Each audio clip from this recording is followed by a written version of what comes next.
வணக்கம் நண்பர்களே.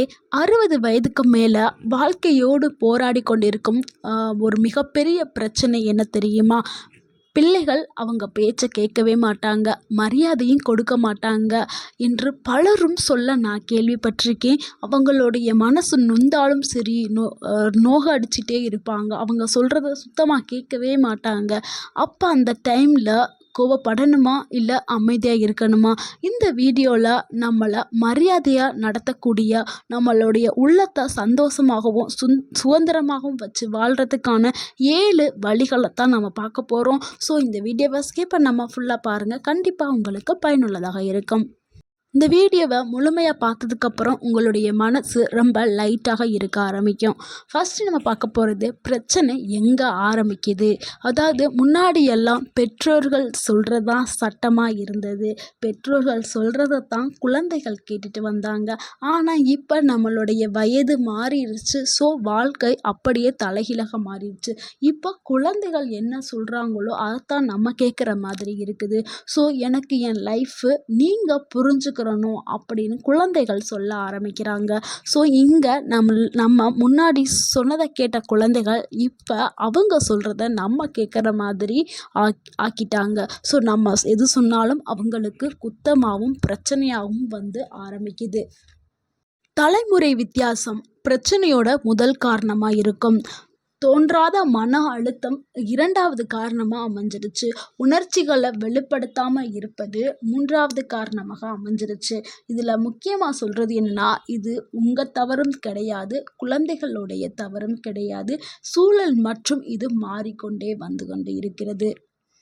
இதில் இருந்து மீள்றதுக்கான 7 சிறந்த வழிகளை தான் பார்க்க போகிறோம். அதில் முதலாவது, நம்மளுடைய உணர்ச்சிகளை வந்து வெளியில் காட்டக்கூடாது. அதாவது நம்மளுக்கு கோபமே வந்தாலும் கோபத்தை உள்ளார வச்சுட்டு அப்போவே கொஞ்ச நேரம் கோபம் உள்ளே இருக்கும். அடுத்து நம்ம குழந்தைகள் தானே அப்படின்னு சொல்லிட்டு அந்த கோபம் போயிடும். ஸோ உடனே வந்து உங்களுடைய உணர்ச்சிகளை வந்து வெளிப்படுத்தாதீங்க. அப்படி கோபமாக இருக்கும் தருணத்தில் கொஞ்சம் அமைதியாக பேச ஆரம்பிங்க. கோபத்தில் கத்துறது அந்த மாதிரிலாம் பண்ணாதீங்க. அமைதியாக இருங்க, அமைதியாக பேசுங்க. நீ இப்படி தான், நீ எப்பொழுதுமே இப்படி தான் அப்படின்னு சொல்லிட்டு எந்த ஒரு குற்றச்சாட்டையும் கொண்டு போய் அங்கே திணிக்காதீங்க. நீ பேசுகிறது எனக்கு கஷ்டமாக இருக்குப்பா, நீ கொஞ்சம் புரிஞ்சுக்கணும் அப்படின்னு சொல்லிட்டு மென்மையான வார்த்தைகளை வந்து அங்கே பயன்படுத்துங்க. நீ இப்படிலாம் பேசாதப்பா, எனக்கு ரொம்ப கஷ்டமாக இருக்குது, வயசான காலத்தில் ஏன்பா நீ கஷ்டப்படுத்துகிற அப்படின்னு இப்படி பேசுங்கள். அவங்க வந்து புரிஞ்சுக்குவாங்க. 2வது, அவர்களுடைய நேரத்தை வந்து நீங்கள் மதிக்க ஆரம்பிக்கணும். பிள்ளைகள் வந்து வேலையாக இருக்கலாம், இல்லை அவர்களுக்கு சில மன அழுத்தங்கள் இருக்கலாம்.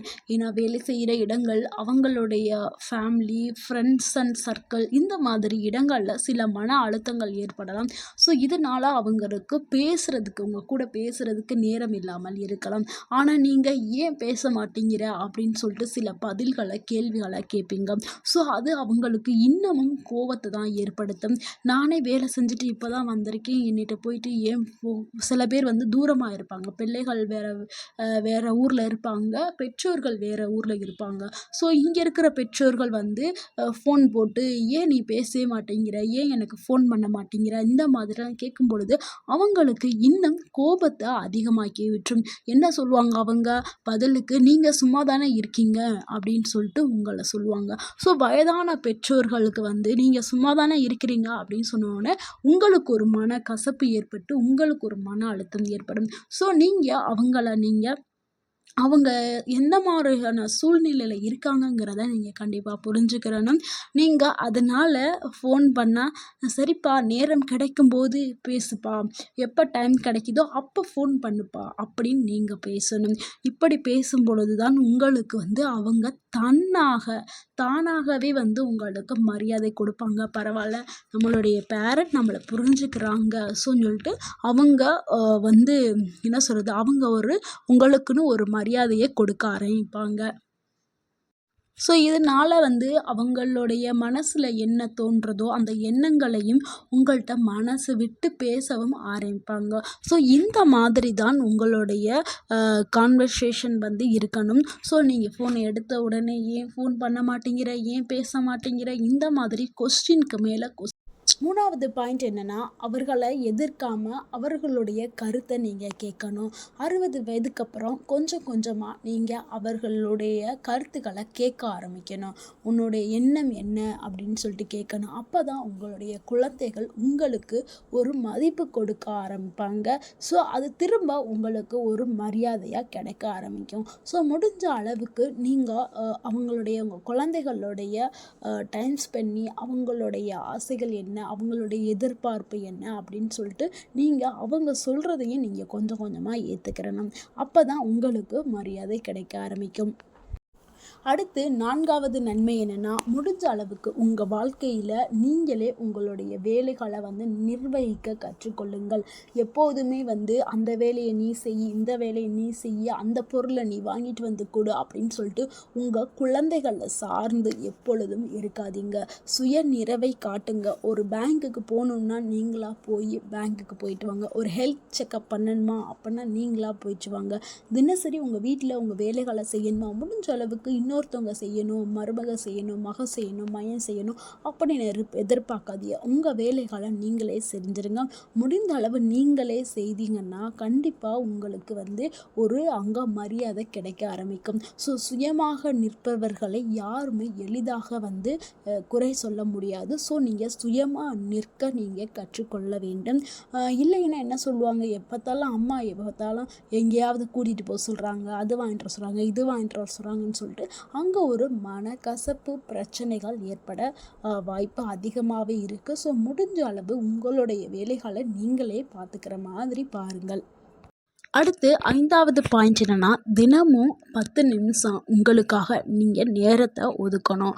இதில் நீங்கள் 10 நிமிஷம் தியானம் பண்ணுறா இருந்தாலும் பண்ணலாம், இல்லை நடைப்பயிற்சி பண்ணுறா இருந்தாலும் பண்ணலாம், இல்லை உங்கள் வீட்டில் சாமி கும்பிட்றா இருந்தால் உங்களுக்கு பிடித்தமான ஏதாவது ஒரு பழக்கத்தை வச்சுக்கிறோங்க. தினமும் 10 நிமிஷம் ஏதாவது பண்ணுங்கள். இல்லைன்னா எனக்கு தோட்டத்தில் வேலை பண்ணுறது, எனக்கு பூச்செடி வளர்க்குறது இதெல்லாம் பிடிக்கும் அப்படின்னா ஏதாவது செடிகளை வளர்த்து அதுக்கு டைம் ஸ்பெண்ட் பண்ணி செடிக்கு தண்ணி ஊற்றுறது, அந்த செடியில் பூத்த பூக்களை பார்க்குறது, பராமரிக்கிறது, இல்லை தோட்டத்துக்கு போகிறது, இல்லை பக்கத்தில் இருக்க பார்க்குக்கு போகிறது, இந்த மாதிரி ஒரு 10 நிமிஷம் உங்களுக்கான டைமை ஒதுக்கி உங்களுக்காக நீங்கள் ஒதுக்கி இதை பண்ணுங்கள். இதெல்லாம் பண்ணும்போது உங்களுடைய மனசு ரொம்ப மென்மையாகவும் அமைதியாகவும் ஆகும். ஸோ உங்கள் மனசில் உள்ள அந்த கவலைகள் எல்லாமே போக ஆரம்பிக்கும்.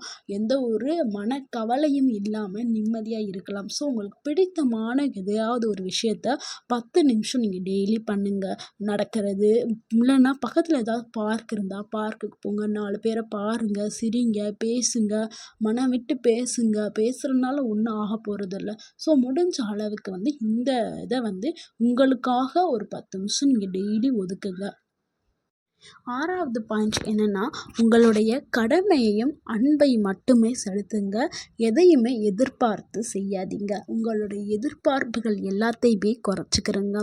உங்களுடைய பிள்ளைகள் உங்களுக்கு இதை செய்வாங்க, என்னோடய பிள்ளைகள் அதை செய்வாங்க அப்படின்னு சொல்லிட்டு நீங்கள் கனவு காண்றது, இது எல்லாத்தையுமே நீங்கள் டோட்டலாக குறைச்சிக்கிறணும். ஏன்னா நீங்கள் எதிர்பார்ப்பு அங்கே ஏமாற்றமாக ஏற்படலாம். ஸோ நீங்கள் எதிர்பார்க்கவே வேண்டாம். எதிர்பார்க்காம இருந்தீங்கன்னா அங்கே ஏமாற்றம்ங்கிறது இருக்காதுல்ல. ஸோ முடிஞ்ச அளவு நீங்கள் உங்களுடைய அன்பையும் உங்களுடைய கடமையை மட்டும் நீங்கள் எதிர்பார்க்காமல் நீங்கள் செஞ்சுக்கிட்டே வாங்க. இங்கே எந்த ஒரு பிரச்சனையுமே இருக்காது. உங்களுக்கு உங்கள் பிள்ளைகள் மரியாதை கொடுக்க ஆரம்பிப்பாங்க. அடுத்து 7வது பாயிண்ட் என்னென்னா, மற்ற உறவுகளை நீங்கள் கண்டிப்பாக வளர்த்து கொள்ளணும். பிள்ளைகள் மட்டுமே உலகம் இல்லைங்க. சில பெற்றோர்கள்லாம் என்னுடைய பிள்ளைகள் மட்டும்தான் எனக்கு உலகம் அப்படின்னு சொல்லுவாங்க. அதை நீங்கள் சொல்லவே கூடாது. அப்படி நீங்கள் நினைக்கவே கூடாது. இந்த உலகத்தில் நிறையா உயிரினங்கள் இருக்குது. உங்களுக்குன்னு சில நண்பர்கள் இருக்கணும், உங்களுக்குன்னு சில உறவினர்கள் இருக்கணும், அயலார் இருக்கணும், சங்கம், இவங்க எல்லாமே உங்களுடைய மனசுக்கு மகிழ்ச்சியை தருவாங்க. ஸோ உங்கள் பிள்ளைகள் மட்டும் அப்படின்னு சொல்லிட்டு நிற்காதீங்க. இங்கே உலகத்தில் இருக்கக்கூடிய அனைவரு கூடமே நீங்கள் உறவுகளை வளர்த்து கொள்ளணும். சமூகத்தில் கலந்துக்கிறங்க. உங்களுடைய தனிமையிலையும் உங்கள் மன வருத்தத்துலையும் அவங்க உங்களை விட மாட்டாங்க. ஸோ முடிஞ்ச அளவுக்கு நீங்கள் ஒற்றுமையாக உங்களுடைய உறவுகளை ஆழப்படுத்தி கொள்ளணும். இதை எல்லாத்தையுமே நீங்கள் ஃபாலோ பண்ணிங்கன்னா உங்களுடைய குழந்தைகளுடைய மனசு கண்டிப்பாக மாறும். நீங்கள் சாந்தமாகவும் அவங்கள எந்த ஒரு குற்றமும் சொல்லாமல் அவங்களுடைய விஷயத்தில் நீங்கள் தலையிடவே கூடாது. அதுவும் இப்போ இருக்கிற காலகட்டத்தில் அவங்களுடைய ஃபேமிலியில் நடக்கிறதா இருந்தாலும் சரி, வெளியில் அவங்களுடைய விஷயத்தில் அவங்களுடைய விட்டுருங்க. நீங்கள் எதுலையுமே தலையிடாதீங்க. அதே மாதிரி அவங்களுக்கு மரியாதை கொடுக்கறது, அதே மாதிரி சுய நிறைவோடு இருந்தீங்கன்னா கண்டிப்பாக உங்கள் பிள்ளைகள் உங்களுக்கு மரியாதையை கண்டிப்பாக கொடுப்பாங்க. உங்களுடைய மரியாதை அதிகரிக்க செய்யும். உங்களை கண்டிப்பாக அவங்க கவனிக்க ஆரம்பிப்பாங்க. வீட்லேயும் ஒரு அமைதி ஏற்படும். உங்களுடைய மனசுலையும் நல்ல அமைதி வர ஆரம்பிக்கும். நண்பர்களே, வாழ்க்கை 60 வயதில் முடிஞ்சு போகலைங்க. அது உங்களுக்கான ஒரு புதிய துவக்கம். எதிர்பார்ப்புகளை நீங்கள் குறைச்சிக்கிட்டிங்கன்னா மன அழுத்தமும் குறைய ஆரம்பிக்கும். மன அமைதி அதிகமாகும். வாழ்க்கையில் உங்களுக்கு அதிக மகிழ்ச்சியும் கிடைக்க ஆரம்பிக்கும். இந்த வீடியோ உங்களுக்கு உதவியாக இருந்திருக்கும்னு நினைக்கிறேன். ஸோ இந்த வீடியோ உங்களுக்கு உதவியாக இருந்திருந்தால் லைக் பண்ணுங்கள். இந்த வீடியோவை உங்களுடைய ஃப்ரெண்ட்ஸ் அண்ட் ஃபேமிலிக்கு ஷேர் பண்ணுங்கள். மறக்காமல் எங்கள் சேனலை சப்ஸ்கிரைப் பண்ணுங்கள். எங்களுக்கு சப்போர்ட் பண்ணுங்கள், கமெண்ட் பண்ணுங்கள். தேங்க்யூ ஃபார் வாட்சிங்.